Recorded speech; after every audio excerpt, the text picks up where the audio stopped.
कोई भी दूसरे दल का एक नेता बता दीजिए जिसने देश की एकता और अखंडता के लिए बलिदान दिया हो। दूसरी कोई भी ऐसी पार्टी नहीं है। आज कांग्रेस पार्टी एक ऐसी पार्टी है जो देश की किसी कुर्बानी के लिए तैयार है। सीज़फायर हुआ, दुख इस बात का है कि तीसरी शक्ति आकर ट्विटर पर यह कहती है कि मैंने युद्ध समाप्त कर दिया। श्रीमती इंदिरा गांधी जी के समय ऐसा कभी नहीं हुआ था। तब तो उनका 7वां बेड़ा भी हमारे समुद्र में आ गया था। श्रीमती इंदिरा गांधी ने तो कभी हार नहीं मानी कि सुबह का नाश्ता करके जब घर के दरवाजे की चौखट से बाहर निकलेगी तो उनके अंगरक्षक उनकी छाती में गोलियां दाग देंगे। पिछली रात मैं बंजार विधानसभा क्षेत्र के सरची गांव में था। वहां मैं एक परिवार जिनका नाम अमर सिंह पूर्व सैनिक थे, उनके घर में मैं रात्रि ठहराव में वहां रहा। उन्होंने 1971 का युद्ध लड़ा और अपनी बातचीत मुझसे कर रहे थे।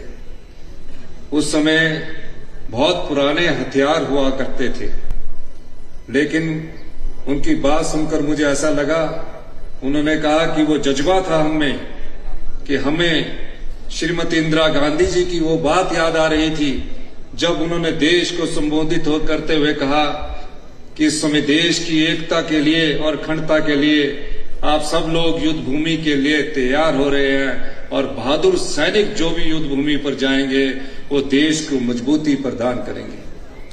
ये श्रीमती इंदिरा गांधी का जज्बा था। विकास की दिशा में हम आगे बढ़ रहे थे। विकसित देश नहीं था, लेकिन श्रीमती इंदिरा गांधी ने जब ये देखा कि मेरा देश जो कि पूर्वी पाकिस्तान के रूप में दोनों तरफ से घिरा है, उन्होंने 1971 में युद्ध लड़ने का फैसला किया।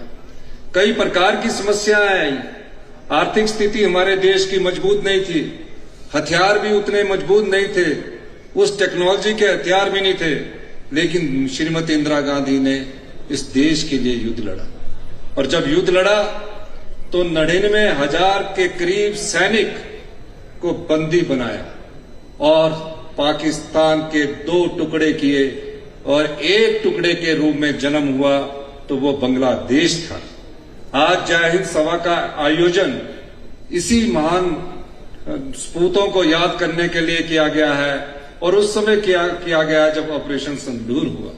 1971 के सैनिकों को, जिन लोगों ने परमवीर चक्र जीते हैं, जिन लोगों ने अशोक चक्र जीते हैं, जिन्होंने कीर्ति चक्र जीते हैं और जिन परिवारों के पति या भाई युद्ध में शहीद हुए हैं, उस जय हिंद सभा के माध्यम से हम उनको सम्मानित कर रहे हैं।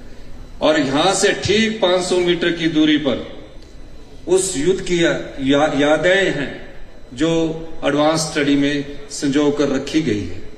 1971 में जब शिमला समझौता हुआ, उस समझौते की नींव जो रखी गई, वो जो एडवांस स्टडी यहां से सिर्फ 500 मीटर की दूरी पर है।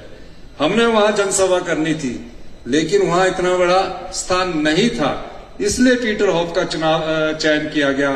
और उस समझौते को याद करते हुए, जिस शिमला समझौते के तहत पाकिस्तान के उस समय के प्रधानमंत्री जुल्फिकार अली भुट्टो जी गिड़गिड़ाए थे और 90,000 सैनिकों को उन्होंने आजाद करवाने के लिए अपनी गुरहा लगाई थी। आज मैं ये कहना चाहता हूं कि आज कांग्रेस पार्टी एक ऐसी पार्टी है जो देश की किसी कुर्बानी के लिए तैयार है। हमारे ओपोजिशन के लीडर राहुल गांधी जी ने कहा, जब पहलगाम में 26 लोगों की नृशंस हत्या हो गई, सबसे पहले किसी व्यक्ति का बयान आया और उन्होंने प्रधानमंत्री मोदी जी से कहा कि आप इन पहलगाम में जो निशंस पर्यटकों की हत्या हुई है और जिस आतंकवादी देश ने उनका साथ दिया है, उसके खिलाफ आप कोई भी ताकत का इस्तेमाल करेंगे, हम आपके साथ खड़े हैं। और राहुल गांधी जी ने हमेशा से इस बात का जोर दिया कि जो भी आतंकवाद के पनाहगाह बनाई गई है, उसके खिलाफ मजबूती से जवाब देने के लिए पूरे देश की कांग्रेस पार्टी, प्रदेश की हिमाचल सरकार भी देश की सरकार के साथ खड़ी थी। सीज फायर हुआ। दुख इस बात का है कि तीसरी शक्ति आकर ट्विटर पर यह कहती है कि मैंने युद्ध समाप्त कर दिया। युद्ध समाप्ति की बात नहीं है, ये देश के गौरव की बात है। युद्ध समाप्त करना देश की तीनों सेनाओं के द्वारा तय किया जाना चाहिए था, जबकि प्रधानमंत्री मोदी जी ने कहा था कि हमने तीनों सेनाओं को खुली छूट दी है, समय भी वो तय करेंगे, युद्ध का वक्त क्या होगा, हथियार भी वो इस्तेमाल करेंगे। और देखिए, तीनों सेनाओं ने अपने अचूक हथियारों से पाकिस्तान को सबक सिखाया, लेकिन जब युद्ध समाप्ति की बारी आई तो तीनों सेनाओं के जो हमारे तीनों सेनाओं के जो जनरल थे, उनको विश्वास में न लेकर तीसरे देश के राष्ट्रपति युद्ध को समाप्ति की बात करते हैं। श्रीमती इंदिरा गांधी जी के समय ऐसा कभी नहीं हुआ था। तब तो उनका 7वां बेड़ा भी हमारे समुद्र में आ गया था। श्रीमती इंदिरा गांधी ने तो कभी हार नहीं मानी, क्योंकि कांग्रेस पार्टी की जो नीति है वो देश की एकता और अखंडता के लिए बनी है। आज भी आप देख लीजिए, आजादी के बाद इस देश की एकता और अखंडता के लिए किसी पार्टी ने बलिदान दिया है? 70 साल देश की आजादी को हो गए। कोई भी दूसरे दल का एक नेता बता दीजिए जिसने देश की एकता और अखंडता के लिए बलिदान दिया हो।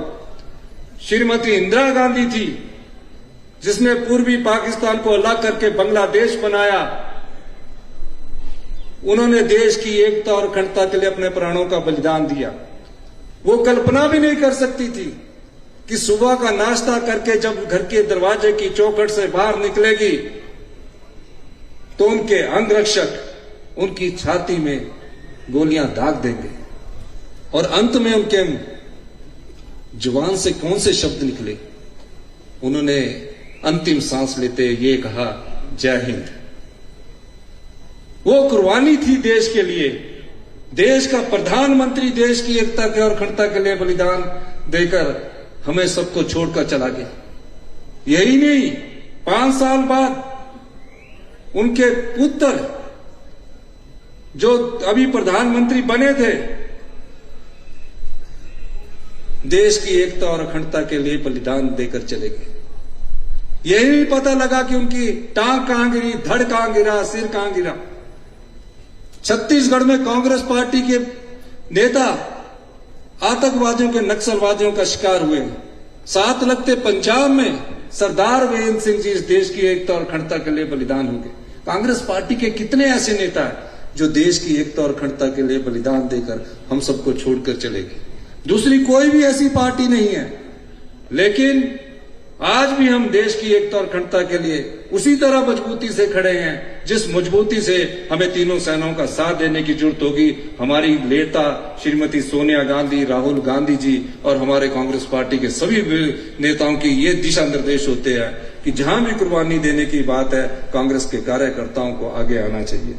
मैं सिर्फ इतना कहना चाहता हूं, आज तो हम आज जय हिंद सभा के जो हमारे लोग आए हैं और पहलगाम के बाद जो हमारे 2 लोग देश के लिए शहीद हुए और जिन लोगों ने हमारे कीर्ति चक्र, सेवा चक्र और जो भी हमारे अशोक चक्र, परमवीर चक्र जीते हैं, हमारी जनसंख्या बहुत कम है। 4 परमवीर चक्र और 2 अशोक चक्र जीतने वाला ये प्रदेश जो देश की एकता और अखंडता के लिए हमेशा कुर्बानी देने को तैयार रहता है, इस बात का उदाहरण है जिस प्रकार के परमवीर चक्र और अशोक चक्र हमने जीते हैं। इस जनसभा में आज हमारे बीच यही कहने को है कि हमें जब भी देश की एकता और अखंडता के लिए जरूरत होगी, हम सब लोग एकजुटता से साथ देश के साथ खड़े हैं। इन्हीं शब्दों के साथ जय हिंद, जय भारत, भारत माता की।